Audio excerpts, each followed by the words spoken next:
Hay un pensamiento en la palabra de Dios en el libro de San Juan capítulo 17, versículo 1. Dice la palabra de Dios: estas cosas habló Jesús y levantando los ojos al cielo dijo: Padre, la hora ha llegado. Glorifica a tu Hijo para que también tu Hijo te glorifique a ti. Oramos. Querido Padre Celestial, gracias por estar con nosotros en este lugar y gracias por la presencia de su Espíritu en cada uno de nosotros. Gracias, Señor, por los ángeles que nos acompañan y gracias por la dirección de su Espíritu bendito. Gracias por los amigos y amigas que nos acompañan, los hermanos y hermanas presentes, pero gracias también, Señor, por todos aquellos y aquellas que nos siguen a través de la radio, la televisión o la internet. En esta hora, Dios, su Espíritu alcance a cada uno, amigos y amigas, hermanos y hermanas, que su palabra bendita encuentre abrigo en nosotros y su Espíritu Santo nos cambie y nos transforme. Permita, Señor, en esta hora que recibamos palabra de vida para la vida eterna. Que el Espíritu Santo nos imparta el conocimiento y la verdad que viene del cielo. Y este conocimiento nos transforme a imagen y semejanza de Jesús. Háblenos, Señor, y diríjanos. Lo pedimos en el nombre de Jesús. Amén, Señor. Amén. Durante algún tiempo hemos estado hablando acerca de la oración. ¿Para qué orar? ¿Cómo orar? ¿Por qué orar? ¿Cuándo orar? ¿Dónde orar? Son algunos de los títulos que hemos visto, pero hoy queremos empezar una miniserie que se titula La oración sacerdotal de Jesús. ¿Cómo se llama? La oración sacerdotal de Jesús, la oración sacerdotal de Cristo. En el capítulo 17 del Evangelio según San Juan aparece esta oración. Hay algunos detalles interesantes de esta oración. Algunas personas dicen que el Padre Nuestro es la oración modelo, la oración de Jesús. En realidad, el Padre Nuestro es un modelo, es una manera que Cristo enseñó para que la gente aprendiera a orar. Pero la oración de Jesús es esta, capítulo 17 del libro de San Juan, la oración sacerdotal de Jesús. Cuando usted estudia el Evangelio según San Juan, tiene que ver todo este bloque, capítulo 3 hasta el capítulo 17. Los capítulos 14 al 16 nos hablan del Espíritu Santo, pero del 13 al 17 presentan todo el bloque. La oración sacerdotal de Jesús de San Juan 17 plantea tres cosas interesantes. Se divide en tres partes. Número 1, lo que Cristo pide para Él mismo. Número 2, lo que pide para los discípulos. Y número 3, lo que pide para los que han de creer por el testimonio de los discípulos, donde se incluye usted y me incluyo yo. Así que la oración cubre a todos y en todos los tiempos. Es de vida o muerte entender esta oración. ¿Cuáles son las tres partes? Dijimos, ora en favor de ¿quién? De Él mismo. Ora en favor de los discípulos y ora en favor de lo que han de creer por la palabra de los discípulos. O sea, lo incluye a ustedes, nos incluye a nosotros. ¿Cristo cubrió a cuántos? A todos. Es bueno saber que en San Juan capítulo 17, el Señor Jesús hace una maravillosa y magistral conclusión, si se puede llamar así, de su ministerio para empezar un nuevo ministerio, el ministerio de la intercesión. Se ve ya la parte final de su trabajo como ministerio en la tierra, pero abre el camino y la puerta de su obra de un intercesor o un mediador. Ustedes saben que Cristo intercede en nuestro favor en el cielo y que Cristo está delante del Padre intercediendo en nuestro favor, está haciendo un trabajo para beneficio nuestro. Y Él clama y reclama delante de Dios los méritos de su sangre, de su sacrificio en la cruz para nuestro beneficio. De hecho, hay un versículo de la Biblia, si podemos leerlo rapidito. Mire lo que dice el apóstol Pablo. Hay una serie de citas hermosas que deberíamos compartir. Primera de Timoteo, capítulo 2, versículo 5. Entre Dios y nosotros, ¿quién es el mediador? Dice el versículo 5, porque hay un solo Dios, ¿y qué más dice? Y un solo mediador entre Dios y los hombres, ¿y cómo se llama? Jesucristo, hombre. ¿Intercede Cristo en nuestro favor delante de Dios? Sí. ¿Es el Cristo el mediador entre nosotros y Dios? Sí. Ahora, mire qué pensamiento hermoso hay en Hebreos capítulo 7, versículo 25. Hebreos capítulo 7, versículo 25. Recuerde, estamos hablando acerca de la oración sacerdotal de Jesús. Es muy importante entender esto. Cuando entendemos a Jesús desde el punto de vista de la oración o la oración en la persona de Jesús, debemos comprender ciertos detalles que tienen que salir a la luz lo más pronto posible. ¿Cómo dice el versículo 25? Hebreos capítulo 7, versículo 25, ¿cómo dice? Por lo cual, ¿qué cosa? Puede también salvar, ¿cuánto dice? Perpetuamente a los que por él se acercan a Dios, viviendo siempre, ¿para qué dice? Para interceder por ellos. ¿Es Cristo nuestro intercesor? Sí. ¿Intercede Cristo en nuestro favor? Sí. Así que en la oración del capítulo 17, Cristo intercede o pide en beneficio de Él, en beneficio de los apóstoles y en beneficio de nosotros también. Detalles importantes y trascendentes con relación a Jesús como intercesor o con relación al capítulo 17 del Evangelio según San Juan.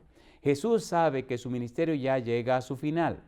Jesús sabe que pronto lo van a entregar y tiene que vivir la maravillosa experiencia de salvación donde va a dar la vida en la cruz del Calvario.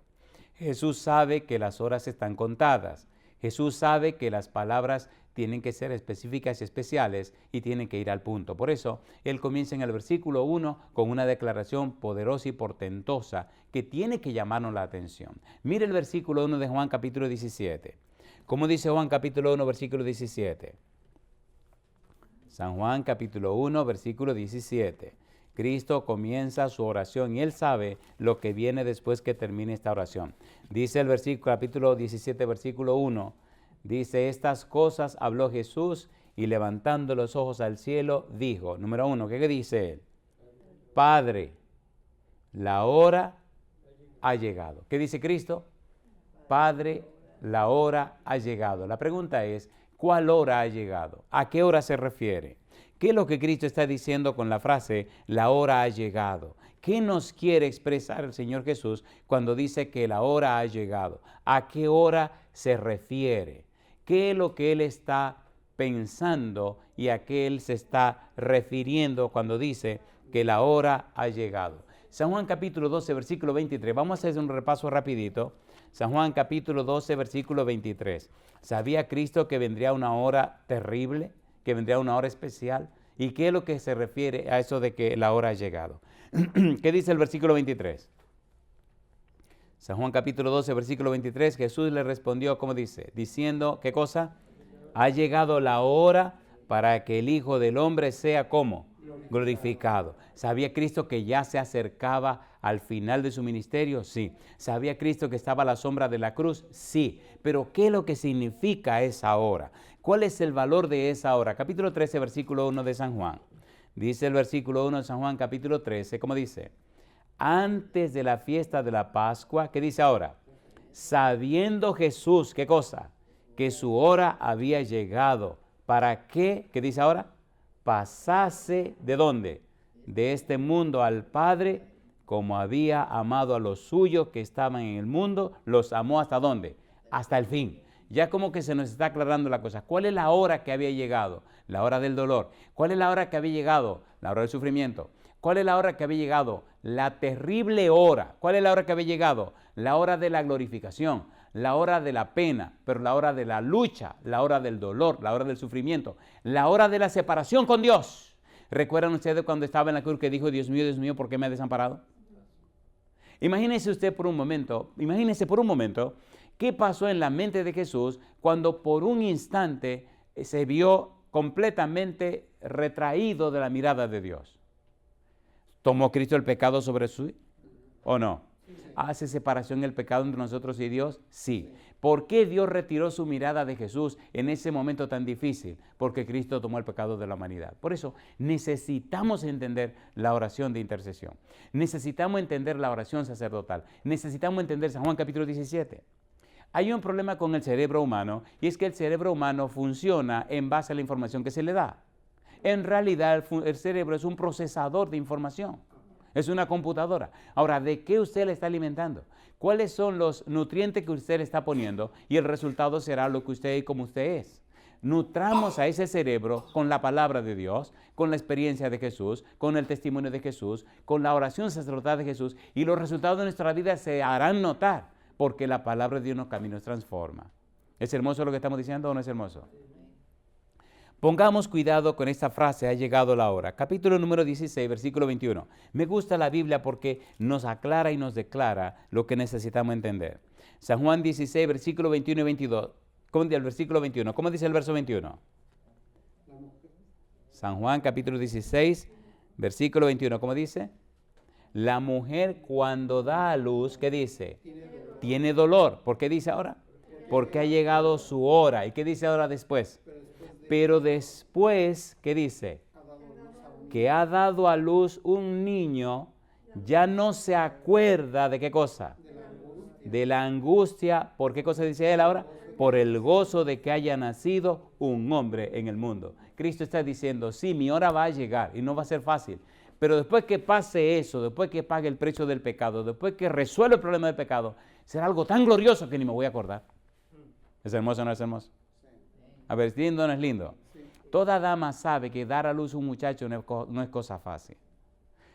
Yo no he vivido, no he parido nunca, pero he visto a mi esposa haciéndolo. Y le garantizo que eso no es fácil.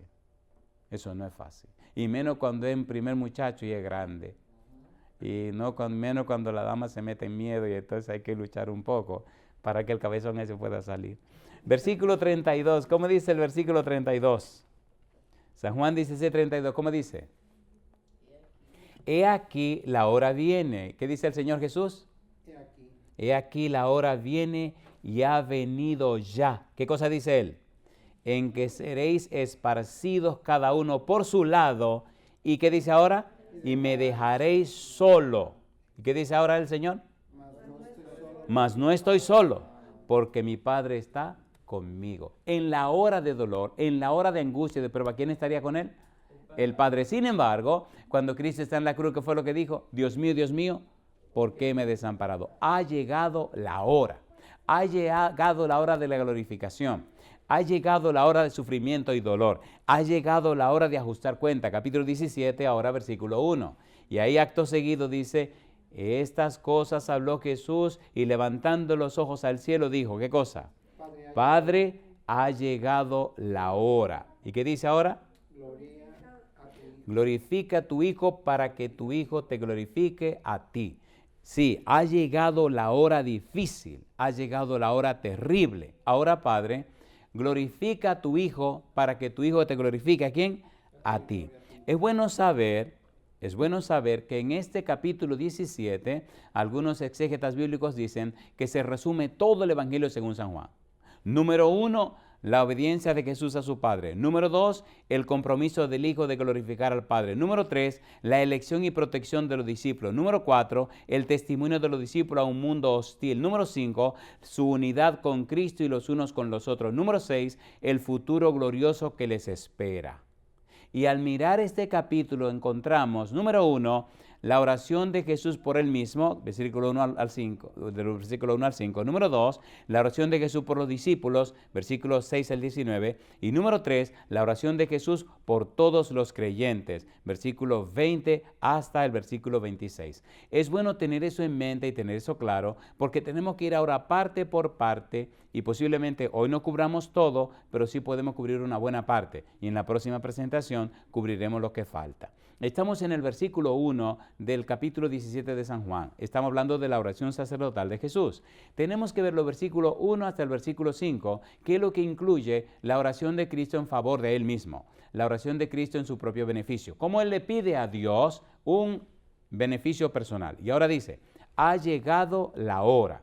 ¿Cuál es la hora que ha llegado? La hora de la glorificación. ¿La hora de qué? De la glorificación. Sí, sufrimiento y dolor, pero la hora de la glorificación. Sí, separación del Padre, pero la hora de la glorificación. Recuerde que la tierra es el escenario donde se plantea y donde se dejan ver las cosas que empezaron en el cielo. El pecado no empezó en la tierra, empezó en el cielo. Sin embargo, la conclusión, la solución, la resolución o la definitiva victoria sobre el pecado se ve y se nota en la tierra. La tierra es el escenario del universo. Usted es tan importante porque el universo entero le está mirando. Cuando el Señor Jesús pendía de la cruz, todo el universo estaba mirando la tierra. Y antes y después, todo el universo está mirando la tierra. ¿Se entiende lo que estamos diciendo? ¿Se entiende o no se entiende? De allí la importancia de saber lo importante que es usted.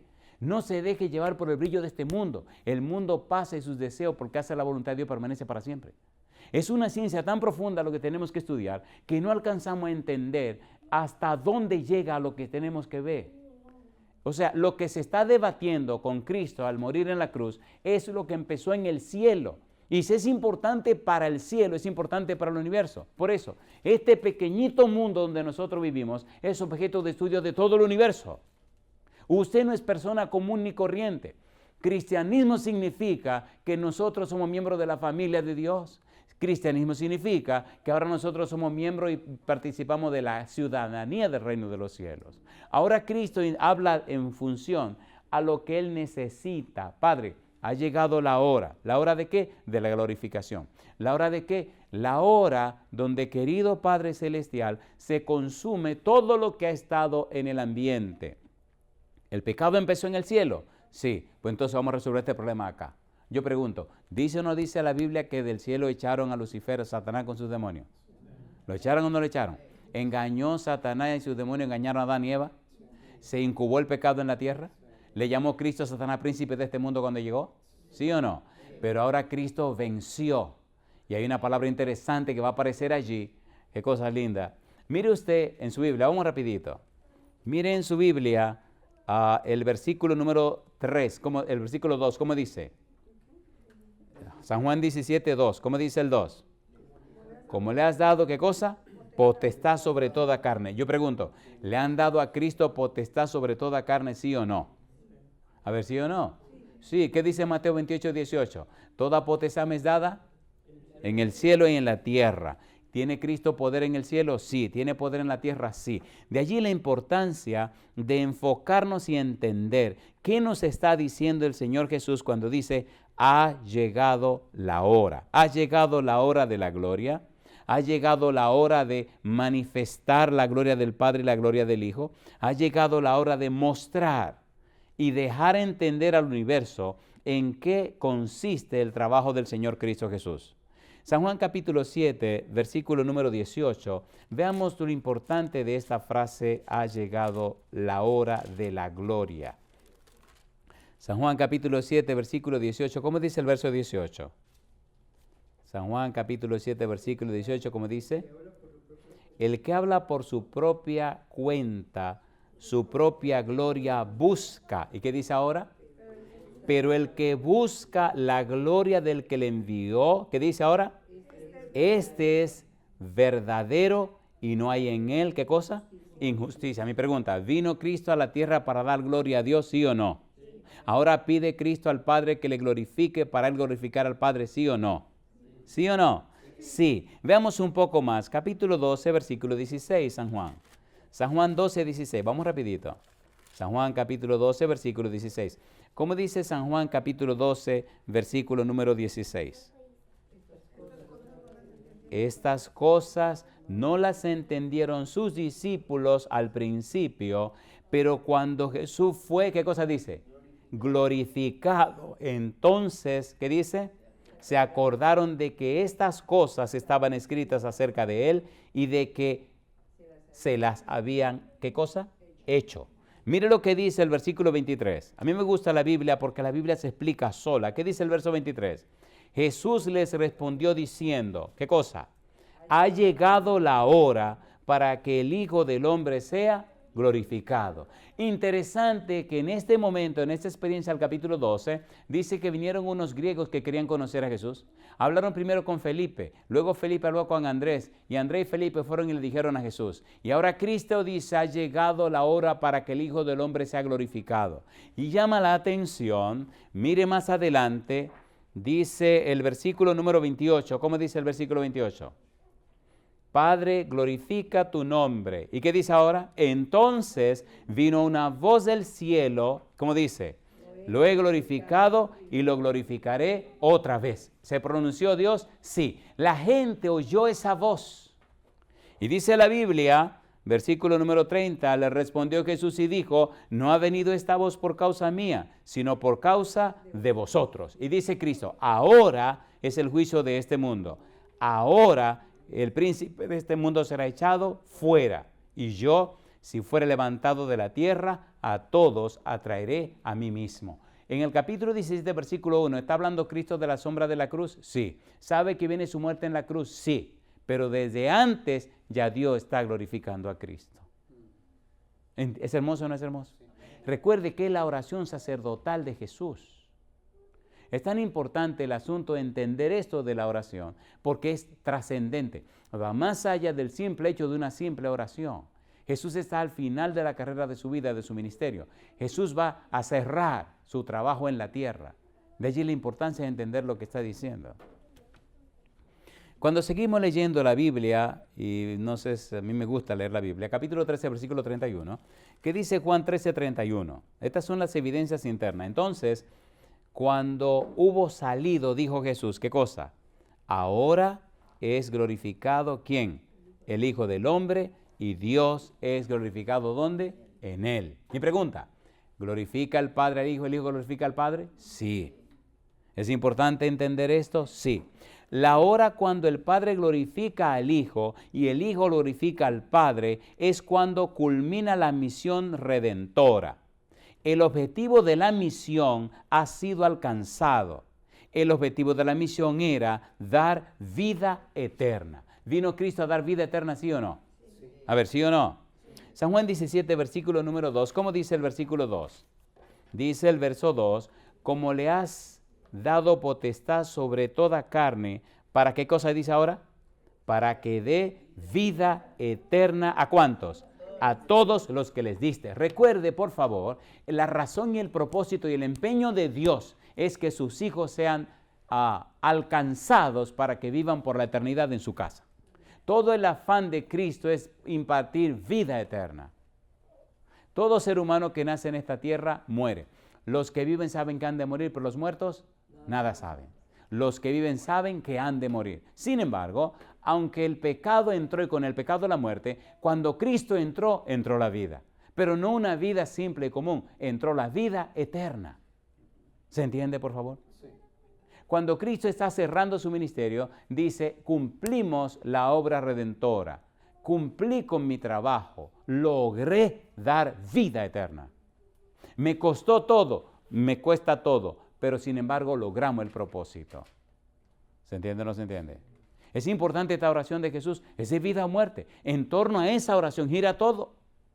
Porque si Cristo fracasa, fracasa todo el plan. Pero Cristo triunfó y lo está demostrando en la oración. Recuerde, el plan y el propósito era impartir y es impartir vida eterna.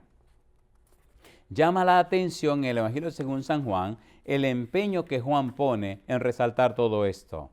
Mire San Juan capítulo 20, versículo 22. Vamos rapidito. No solamente Cristo quería impartir vida eterna. Mire qué cosa linda imparte también. ¿Cómo dice el versículo 22? San Juan 20, 22. ¿Cómo dice el 22? Y habiendo dicho esto, ¿qué cosa? Sopló y les dijo, ¿qué cosa? Recibid el Espíritu Santo. ¿Cuándo hizo eso? Después que resucitó. ¿Sí o no? Así que no solamente imparte vida eterna, sino que imparte también el Espíritu Santo. ¿Es interesante saber estas cosas? A ver, ¿sí o no? Sí. El Señor Jesús, para glorificarse, imparte el Espíritu Santo, imparte la vida eterna. Ahora, cuando el Espíritu Santo viene, ¿tiene algo que ver el Espíritu Santo con la vida eterna? Mire qué cosa linda, San Juan 6:63. Recuerde que estamos trabajando con Juan. San Juan capítulo 6, versículo 63. ¿Qué dice Juan 6:63? Mire qué belleza, mire qué hermosura. San Juan capítulo 6, versículo 63. ¿Cómo dice el versículo 63? El Espíritu, ¿qué cosa? Es el que da vida. La carne para nada aprovecha. Las palabras que yo os he hablado, ¿qué dice Jesús? Son espíritu y son vida. Pregunto, ¿esa gloria de Dios combina el espíritu y combina la vida? ¿Sí o no? ¿Sí o no? Cuando Él dice, ha llegado la hora de la glorificación. Ha llegado la hora donde el Padre glorifica al Hijo, el Hijo glorifica al Padre. Sí tiene que morir en la cruz, sí tiene que sufrir oprobio, sí tiene que pasar por todo lo que pasó, pero precisamente esa es la clave para ganar el derecho a dar vida eterna y a glorificar y a impartir el Espíritu Santo. ¿Somos privilegiados o no somos privilegiados? ¿Se entiende o no se entiende? Bíblicamente, estas son las evidencias que confirman el derecho que nosotros tenemos para recibir las bendiciones de Dios. En el versículo número 3, siguiendo con la idea de los primeros versículos que tienen que ver con Jesús, San Juan 17, versículo número 3, mire lo que dice el versículo 3. Dice el versículo número 3, y esta es ¿qué cosa? La vida eterna, que te conozcan a ti, el único Dios verdadero, y a Jesucristo a quien has enviado. Recuerde, ha llegado la hora de la glorificación. ¿En qué consiste la glorificación? En impartir la vida eterna. Acabó la obra redentora, terminó y concluyó su misión, ahora imparte vida eterna, también imparte el Espíritu Santo. Muy bien, pero ¿en qué consiste esa vida eterna? ¿Cómo podemos entenderla desde el punto de vista práctico? ¿Cómo se puede comprender esa impartir vida eterna? ¿Cómo se entiende eso? El versículo 3 dice, y esta es empero la vida eterna, que te conozcan a ti, el único Dios verdadero, y a Jesucristo, a quien has enviado. Recuerde, Juan es judío, así que piensa en una manera hebrea. Está pensando como una persona judía y está teniendo en cuenta las cosas como son o como piensan los hebreos en ese momento. Cuando nosotros buscamos la idea de el conocer o el conocimiento o el ejercicio de conocer con la mentalidad judía, encontramos algo hermoso con lo que vamos a empezar a ajustar el trabajo de hoy. Recuerde que la oración sacerdotal del Señor Jesús tiene que ver con Él, tiene que ver con los discípulos y tiene que ver con usted y conmigo. Pero ahora estamos mirando específicamente lo que tiene que ver con la persona de Jesús. Número 1, ha llegado la hora del dolor y sufrimiento, pero es la hora de la glorificación. Ha llegado la hora donde el Señor Jesús va a completar su trabajo. Ha llegado la hora. Número 2, para impartir vida eterna, para impartir el Espíritu Santo, ganando el derecho de hacerlo por la obra que Cristo ha realizado. Número 3, ahora Él define y dice, y esta es empero la vida eterna, que te conozcan a ti, el único Dios verdadero es Jesucristo, a quien has enviado. ¿Qué hay en la mente del Señor Jesús cuando dice el conocimiento? ¿Cómo se define este tipo de conocimiento? Mire usted un poquito antes, en el versículo número 2, una palabra que sobresale. Como le ha dado potestad sobre toda carne para que dé vida eterna y todo lo que le di a todos los que le diste. La palabra que aparece es la palabra potestad. ¿Cómo yo puedo entender el conocimiento de Dios, el conocimiento de Cristo a partir de esa palabra? Cuando Cristo viene a la tierra, Satanás le reclama y le dice, toda esta potestad me es dada. Si tú te arrodillas, yo te la voy a dar. El Señor Jesús reprende a Satanás citando el libro de Deuteronomio. Ahora, ponga cuidado. Cuando Cristo ahora dice en el versículo número 2 que le han dado toda la potestad sobre toda carne, sobre todo lo que existe, está diciendo, bueno, yo voy a recuperar lo que Adán y Eva perdieron. En el capítulo 28, versículo 18 del libro de San Mateo, el Señor Jesús dice, toda potestad me es dada en el cielo y en la tierra. Mi pregunta, ¿murió Cristo en la cruz del Calvario? Sí. ¿Pagó el precio del pecado? Sí. ¿Quitó y arrebató de todas las fuerzas del mar el derecho de gobernar la tierra? Sí. Por ejemplo, en el libro de Colosenses, capítulo 2, mire lo que dice Cristo. Esto es muy importante para entender el derecho que Él tiene como intercesor y cómo ganó ese derecho de liberar y salvar y rescatar la humanidad perdida. Capítulo 2, dice el apóstol Pablo, versículo número 14, anulando el acta de los decretos que había contra nosotros, que nos era contraria, quitándola de en medio y clavándola donde dice, en la cruz. Y ahora dice el versículo siguiente, y despojando a los principados y a las potestades, los exhibió públicamente, triunfando sobre ellos, ¿dónde? En la cruz. En la cruz Cristo rescató otra vez el derecho de gobernar la tierra. En la cruz Cristo rescató el derecho que Adán había perdido.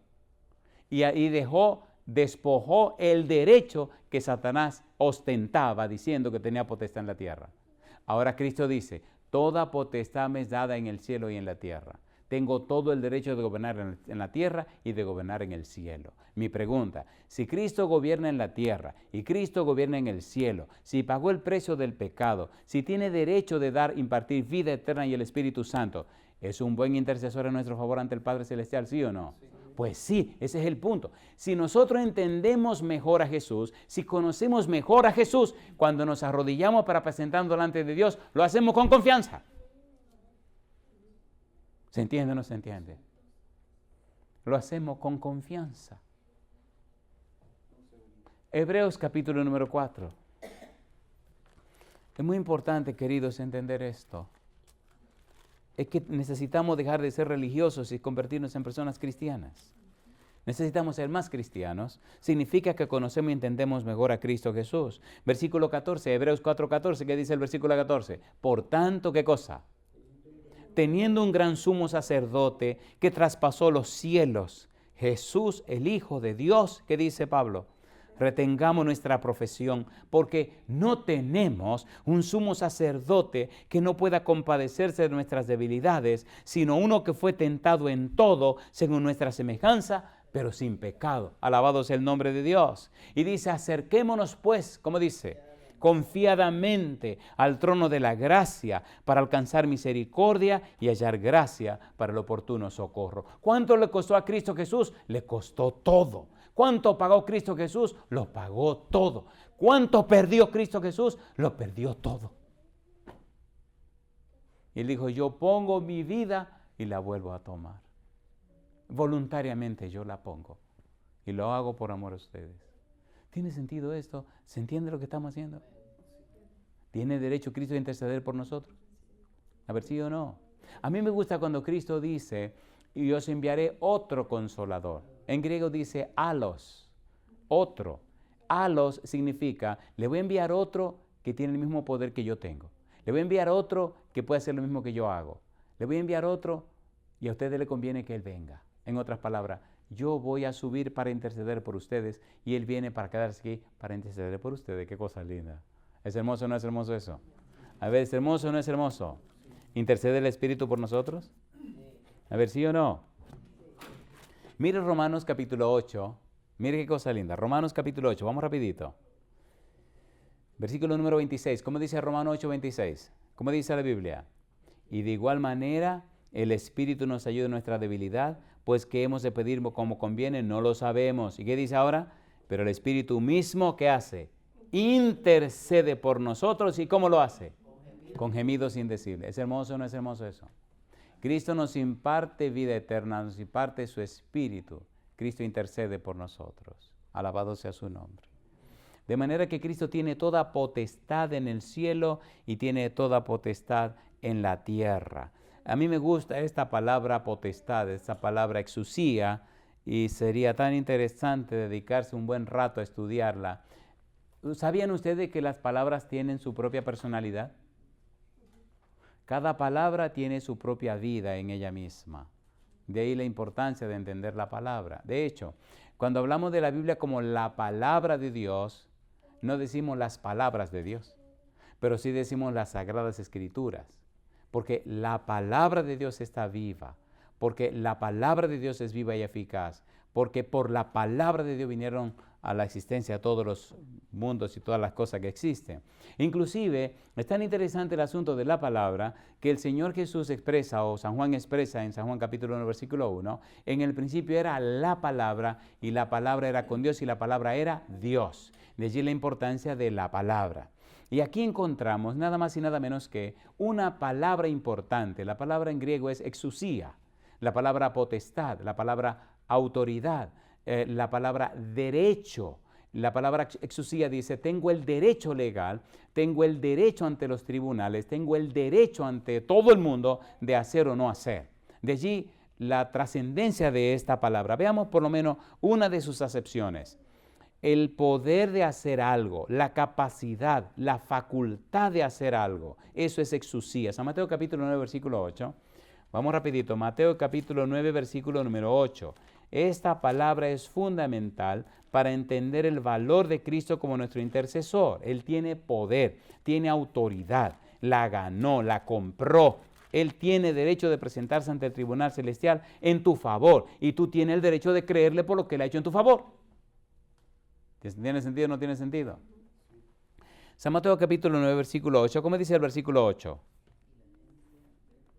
Dice, y la gente al verlo, ¿qué cosa? Se maravilló y glorificó a Dios que había dado tal, ¿qué cosa dice ahora? Potestad a los hombres. Exusía, tal autoridad a los hombres. Recuerde, exusía, potestad, es el poder de hacer algo, la capacidad, la facultad de hacer una cosa. Si seguimos leyendo en la Biblia, me gusta en el libro de San Juan, capítulo 19, el versículo número 11, que dice Juan 19, 11. Las palabras siempre están preñadas de significados profundos. ¿Qué dice el versículo 11? San Juan 19, 11. Respondiendo Jesús, ¿qué dice? Ninguna autoridad tendrías contra mí si no te fuere dada de arriba. Por tanto, el que a ti me ha entregado, mayor pecado tiene. ¿Le estaba diciendo esto a Pilato, sí o no? ¿Sí o no?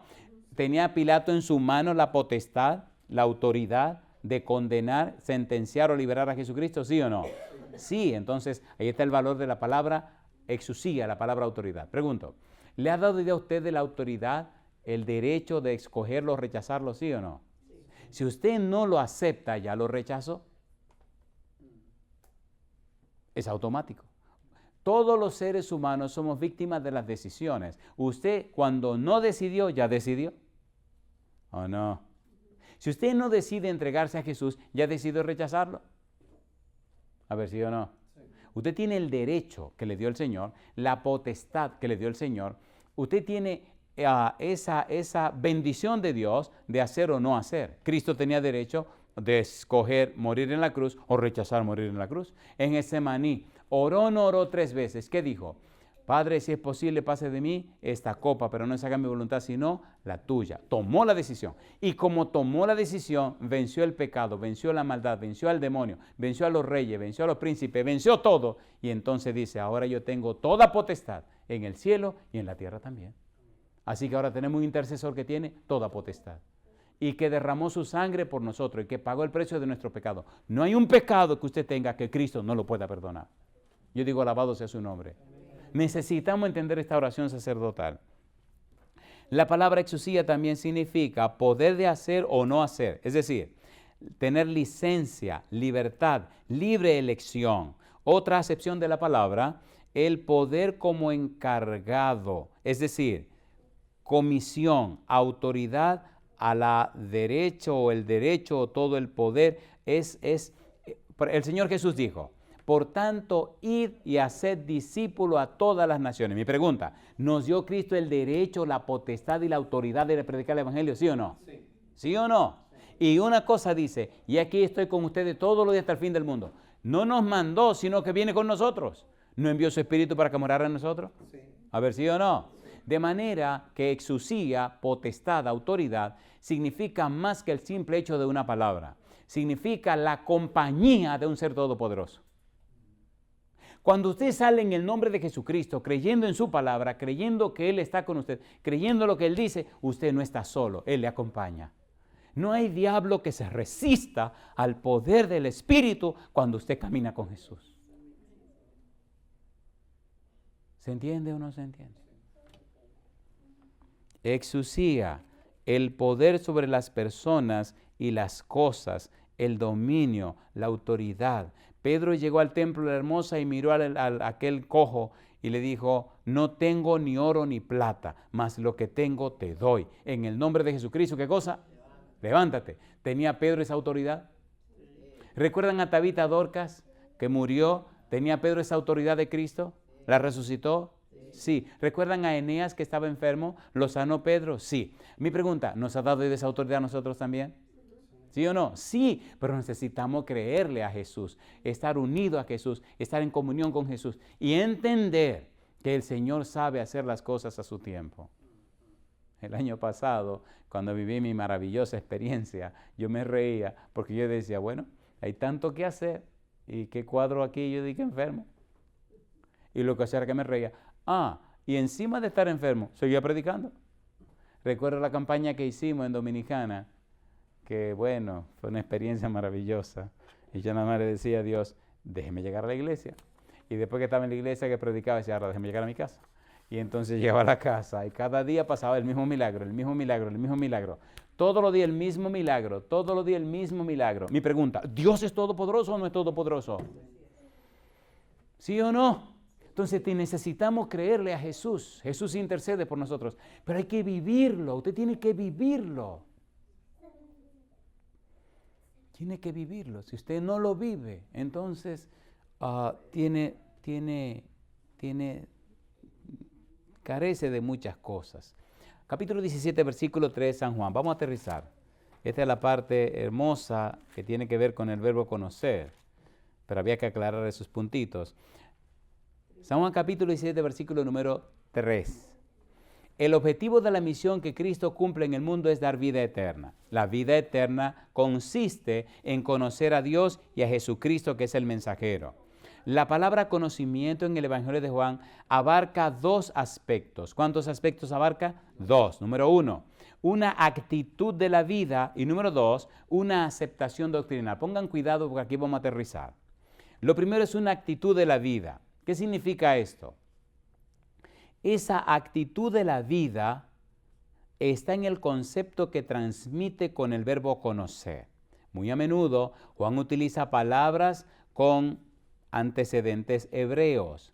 Entre los hebreos, el verbo conocer expresaba intimidad y describía una experiencia directa con el objeto o personal con el individuo, objeto del conocimiento.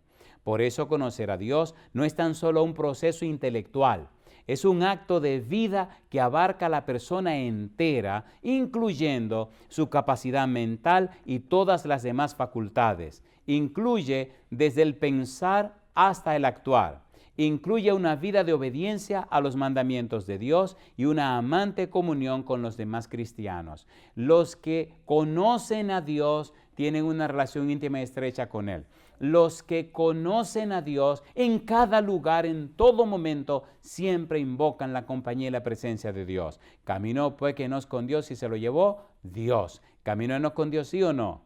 ¿Sí o no? Noé caminó con Dios, ¿sí o no? Sí, Génesis 6:9. De manera que ahora nosotros necesitamos que esa experiencia de intimidad con Dios, que esa experiencia de relación con Dios sea una realidad en nuestra vida, porque el resultado de esa experiencia es la salvación y la vida eterna. ¿Es hermoso o no es hermoso? Sí. Es una experiencia. Leamos, por ejemplo, en 1 de Juan capítulo 1, versículo 3. 1 de Juan capítulo 1, versículo 3. Primera de Juan, capítulo 1, versículo 3. ¿Qué significa ese conocimiento? Primera de Juan 1, 3. ¿Qué dice Juan? Dice el versículo 3. ¿Qué cosa? Lo que hemos visto y oído. ¿Qué dice él? Eso os anunciamos, para que también vosotros tengáis comunión con nosotros. Y nuestra comunión verdaderamente es con el Padre y con su Hijo Jesucristo. Conocer a Dios, tener la vida eterna significa que me relaciono íntimamente con Dios, pero también me relaciono con mis semejantes. No me voy a un monte, ni me aíslo separado de la humanidad. No, me mezclo con la humanidad. Me llamó la atención hace un momento cuando vimos la experiencia de Probad y Ver. Cuando uno tiene que ver culturas distintas en lugares diferentes del mundo entero, se da cuenta que hay un solo Dios. Qué cosa linda, hay un solo Espíritu. Porque no importa cuál sea la cultura, cómo hablen, el idioma que hablen, usted nota que la misma presencia del Espíritu que se manifiesta ahora aquí, se manifiesta en cualquier rincón de la tierra. No importa el idioma que hablen. Y la misma experiencia que ellos experimentan, la experimentan cualquiera de cualquier cultura. Y yo digo, alabado sea el nombre de Dios. ¿Es hermoso o no es hermoso eso? Por eso, cuando entendemos la oración sacerdotal del Señor Jesús, comprendemos un tesoro, encontramos un tesoro, entendemos la ciencia de las ciencias. Recuerde que la salvación es una persona que se llama Jesús, no es una doctrina, no es un concepto, es alguien. Entonces necesitamos conocer a ese alguien, pero en realidad cuando conocemos a ese alguien, nuestra relación con los demás cambia, porque justamente el conocer a Dios significa una diferente comunión con los hermanos. Me gustó algo interesante del video que pusieron, y es como la mamá de Daniel, la esposa del Señor, hablaba de la experiencia con estos dos caballeros en su casa. ¿Vieron a Daniel y vieron al Señor? El abuelo. Pero ¿vieron ustedes cómo había una relación linda en la casa? Pero por la experiencia de estos dos hombres que se consagraron ¿a quién? A Dios.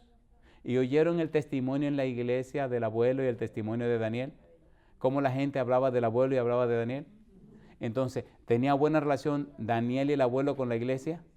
¿Con los miembros? ¿Y ellos decían que eran dos ancianos de la iglesia? O sea, la gente tiene que decir algo de la vida tuya cuando en realidad conociste a Jesús. Algo tiene que estar pasando en tu familia. Le comentaba a alguien que estaba a mi lado que qué hermoso es cuando una familia se consagra, no tienen que hablar, no tienen que decir nada. El testimonio de la misma familia dice lo maravilloso que es Dios.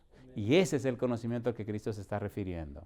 Recuerde que decíamos que el conocimiento tiene que ver con una actitud de la vida y una aceptación doctrinal. Veamos, por ejemplo, una cita más, 1 Juan capítulo 4, versículo 8. ¿Qué dice el versículo 8? Una cita muy conocida. 1 Juan capítulo 4, versículo 8, ¿cómo dice? El que no ama, no ha conocido a Dios, porque Dios es amor. Si es verdad que usted conoce a Jesús, si es verdad que usted tiene la vida eterna, si es verdad que usted ha recibido la vida eterna, entonces usted conoce a Jesús y conoce a Dios. ¿Y qué pasa en la vida suya? El que no ama no ha conocido a Dios, porque Dios es amor.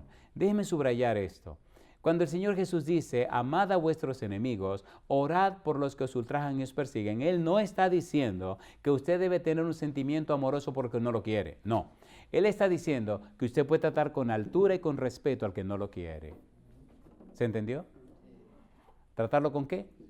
Altura y respeto. No se rebaje hasta donde esa persona quiere que usted llegue. No. Trátele con dignidad. ¿Al Señor Jesús lo quiso todo el mundo? No. ¿Quiso todo el mundo a Jesús? No. Los escribas y los fariseos, ¿qué querían hacer? Arrancarle la cabeza. ¿Lo trató Cristo con dignidad, con altura y respeto? Entonces usted puede hacer lo mismo.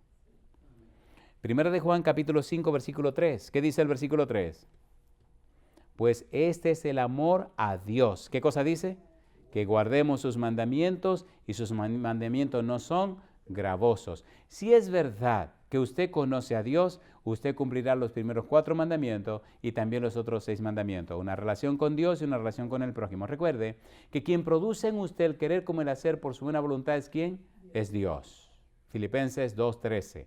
Quien le cambia a usted la vida, le cambia el corazón, le lava su cuerpo y le pone el espíritu dentro de usted, es el Señor. Ezequiel capítulo 36, versículo 25 al 27.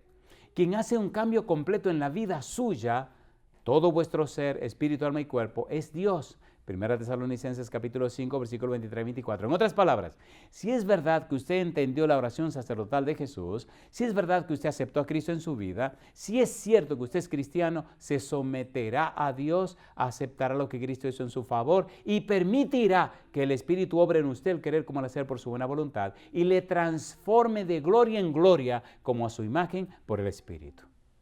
¿Es un compromiso de quién? De Dios. ¿De quién parte todo? De Dios. ¿Y la experiencia se ve en la vida de quién? En la vida nuestra. No se mire a usted, no se enfoque en usted, no piense tanto en usted, mire a Jesús, conozca a Jesús, comprenda a Jesús, entienda a Jesús, llénese de Jesús y el conocimiento del todopoderoso Cristo Jesús hará que el Espíritu le transforme la vida a usted. Satanás necesita que usted pierda el foco. Si usted no mira al Señor, usted perdió el foco. Pero tiene que mirar al Señor a través de Cristo Jesús. ¿Es hermoso o no es hermoso esto? En la oración sacerdotal, Cristo nos está diciendo, primero voy a orar por mí, quiero presentarle lo que yo hice, cuál fue mi misión en la tierra. Padre, ha llegado la hora, glorifica a tu Hijo para que tu Hijo te glorifique a ti. En el versículo número 2 dice, toda potestad me dada en el cielo y en la tierra, tengo toda potestad sobre toda carne, tengo toda la potestad. En el 3 nos dice, y esa es empero la vida eterna, que te conozcan a ti, el único de verdadero, y a Jesucristo, a quien has enviado. En otras palabras, ustedes necesitan conocerme a mí. Estoy orando, estoy hablando con mi Padre. Hay un detalle interesante en esta oración sacerdotal y es que Cristo, una y otra vez, la Biblia repite que Cristo oraba y que con frecuencia Cristo oraba y que Cristo se presentaba delante de Dios. Por ejemplo, usted encuentra en San Mateo capítulo 14, versículo 23. Mire lo que encuentra y aquí voy a cerrar. San Mateo 14, 23. ¿Qué dice el versículo 23? San Mateo capítulo 14, versículo 23. ¿Cómo dice la Biblia? Dice el versículo 23, ¿qué cosa? San Mateo capítulo 14, versículo 23. ¿Cómo dice? Despedida la multitud, ¿qué hizo Cristo? Subió al monte a orar aparte y dice, y cuando llegó la noche estaba allí ¿cómo? Solo. Pero no sabemos qué dijo en esa oración. ¿O lo dice? No lo dice. San Lucas, capítulo número 5, versículo 16, mire a Cristo otra vez orando, pero no sabemos lo que está diciendo. En cambio, en el capítulo 17 sí sabemos lo que está diciendo. San Lucas 5:16. ¿Cómo dice el versículo 16? San Lucas capítulo 5, versículo 16 dice,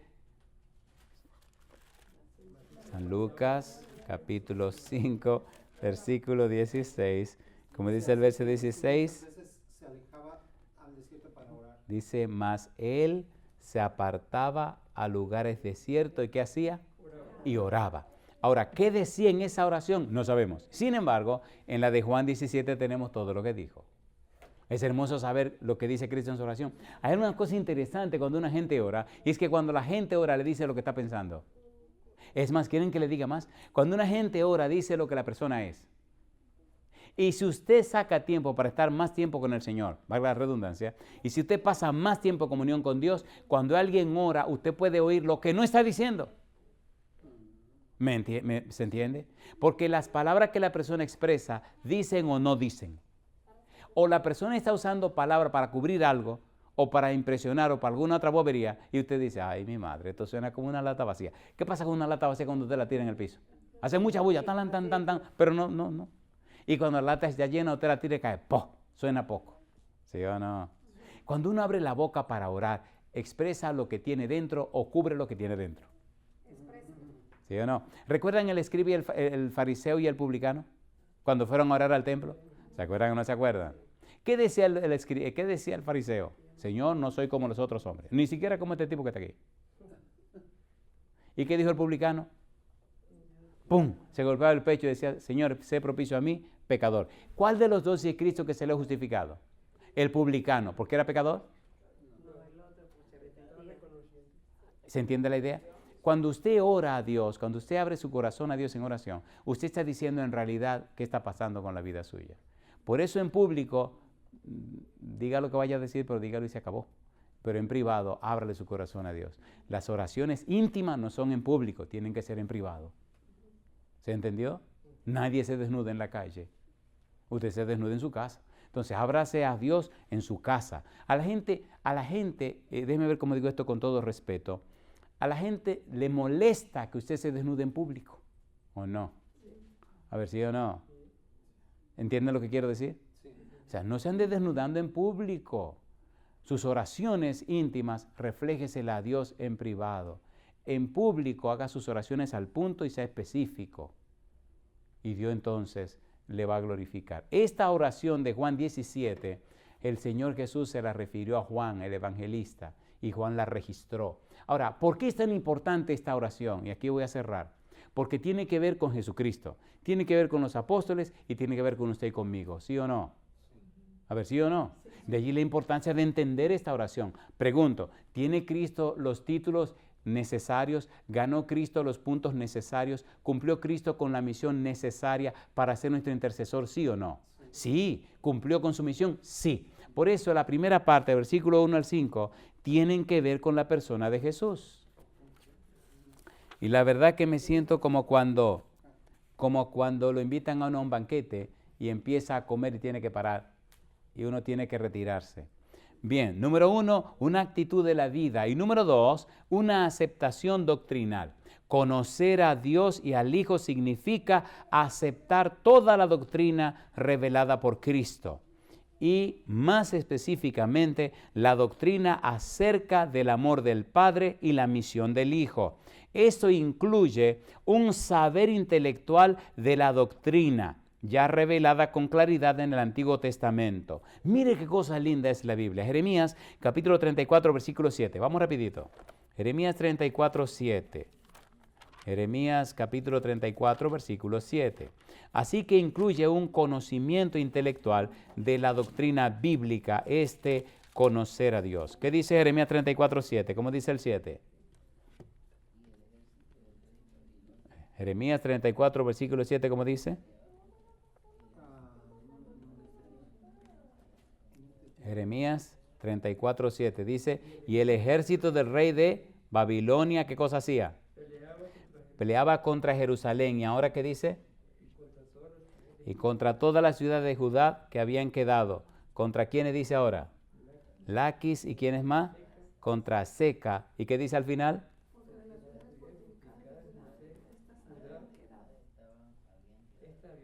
Mi pregunta, ¿está planteando Jeremías los resultados del conocimiento que el pueblo tenía de Dios al rechazar las profecías relativas al arrepentimiento, sí o no?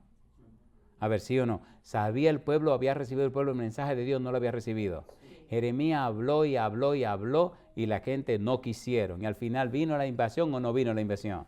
¿Conocían la voluntad divina, sí o no? ¿Conocían lo que Dios quería, sí o no? Sí, había un conocimiento intelectual. Jeremías lo predicó, Jeremías lo anunció. Y no solo una invasión, vinieron 3 invasiones y el pueblo se mantuvo terco hasta que todo fue arrasado.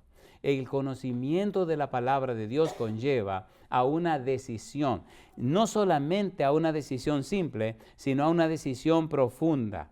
Cuando vemos la palabra de Dios y avanzamos, capítulo 31, Jeremías capítulo 31, versículo número 33 hasta el versículo 33-34. ¿Qué dice Jeremías 31, 33-34? Dice el 33. Pero este es el pacto que haré con la casa de Israel después de aquellos días. ¿Qué dice Dios? Dice Jehová, daré mi ley en su mente. ¿Y qué dice? Y la escribiré en su corazón. Y yo seré a ellos por Dios y ellos me serán por pueblo. ¿Y qué dice el 34? Y no enseñará más ninguno a su prójimo, ni ninguno a su hermano, diciendo, conoce a Jehová, porque todos me conocerán, desde el más pequeño de ellos hasta el más grande, dice Jehová, porque perdonaré la maldad de ellos y no me acordaré más de su pecado. Yo pregunto, ¿involucra el conocimiento de Dios en un aspecto intelectual, sí o no? Sí. ¿Necesitamos conocer la doctrina del Señor? Sí. ¿Necesitamos tener conocimiento de la verdad divina? Sí. En pocas palabras, el conocimiento de Dios y de Cristo significa, número 1, una relación íntima y estrecha con Dios que lleva a una relación distinta con los seres humanos, a una comunión más clara con nuestros prójimos. Y número 2, involucra un conocimiento intelectual de la doctrina de Dios, de la verdad de Dios, de la ley de Dios, de las enseñanzas de Dios. Si usted tiene esa experiencia, entonces usted está viviendo la oración sacerdotal de Cristo Jesús.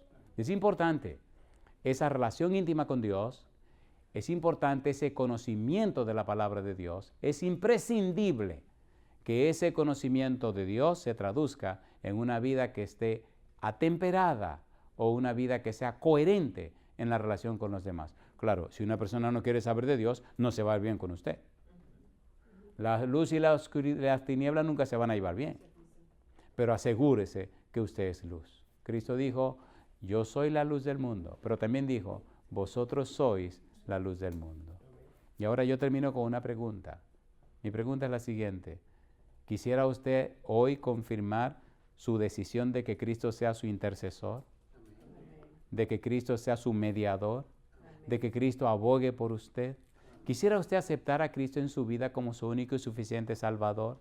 ¿Se atreve a entregarle su vida en las manos del Señor Jesús para que Él la defienda y Él esté de su lado y de su parte como el consolador, el abogado y el defensor? Si usted dice sí, póngase en pie conmigo y vamos a terminar con una oración. Querido Padre Celestial, gracias por darnos a Cristo Jesús. Gracias por su muerte en la cruz y gracias, Señor, por su obra de mediación en nuestro favor. Padre, gracias por lo que logró y conquistó al venir a la tierra. Gracias, Señor, por su ministerio. Gracias por su obra redentora. Gracias porque Cristo nos imparte salvación y vida eterna. Nos imparte su Espíritu Santo. Y gracias porque por la obra de Cristo y a través de su santa palabra podemos tener el conocimiento de usted, Señor, que se traduce en una vida de obediencia. Se traduce en una vida de íntima y estrecha relación con usted y en una vida de relación íntima con los hermanos. Pero esa vida también se traduce en un conocimiento progresivo de su palabra, un conocimiento progresivo y hermoso de sus enseñanzas. Y nuestra vida, Señor, al ser edificada en su palabra, al llenarnos de ella, al conocer mejor sus santos escritos, esa vida nuestra comienza a brillar en medio de los lugares donde estamos y a través de nosotros Cristo se da a conocer. Padre amado, que ese sellamiento espiritual de Apocalipsis capítulo 7 y del libro de Ezequiel capítulo 9, ese sellamiento, ese afianzamiento a la verdad, tanto intelectual como espiritualmente, sea una experiencia real y viva en nuestra vida cada día. Que crezcamos en el conocimiento intelectual de su palabra, pero crezcamos también en la experiencia real, vivencial y práctica de la santificación, de la relación íntima con usted, al ser llenos del Espíritu Santo. Y que en nuestra vida se cumpla lo que dice Pedro, que somos, 1 Pedro 2:9, linaje escogido, real sacerdocio, nación santa, pueblo adquirido por Dios, para que anunciéis las virtudes, los atributos, los perfiles, las características, las bellezas de aquel que os llamó de las tinieblas a su luz admirable. Y esa manifestación de su gloria en nuestra vida inspire a la gente a entregarse a usted y así vean que conocemos a Cristo Jesús. Padre, haga que le amemos y le alabemos cada día más. Bendiga a toda persona que escuche este mensaje. Señor, que Cristo siempre sea nuestro intercesor. Lo pedimos en el nombre de Jesús. Amén, Señor.